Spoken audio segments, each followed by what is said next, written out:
గుమగుమలాడే పూరీలు అనమాట. అమ్మ చేతితో తయారు చేసింది పూరీ కర్రీ, అలాగే చట్నీని అనమాట. టేస్ట్ చేసి ఎలా ఉందో చెప్పండి. మంచి పిండ్లకు రాజీ పడే పనే లేదు, క్వాలిటీకి రాజీ పడే పనే లేదండి.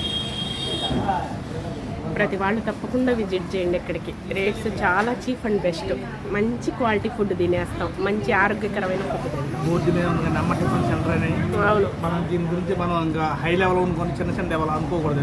అవును, అంత బాగుంటాయి ఐటమ్స్ అన్నీ కూడా పరిశుభ్రంగా తయారు చేస్తున్నారు. శుభ్రం, రుచి, అవును అన్నీ బాగుంటాయి. అవును, కట్టెల పొయ్యి కదా కొంచెం లైట్గా, అందుకని కళ్ళమటి నీళ్ళు వస్తున్నాయండి.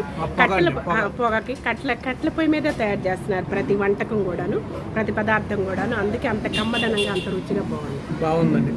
కర్రీ కానీ పూరీ కానీ అసలు చెప్పారండి. చిన్న కస్టమర్ సంతోషంగా వెళ్ళాలి, అది ఒకటే మాట అన్నారు. ఇద్దరు వయసు మేము ఉన్నదండి ఎక్కువ. అవును, పెద్దవాళ్ళు కాబట్టి అనుభవం కొద్దీ వాళ్ళు చెప్పారనమాట. బాగుందా? సూపర్, ఎంజాయ్ చేయండి. పూరి అంటే అందరికి ఇష్టమే పూరి. Okay, enjoy.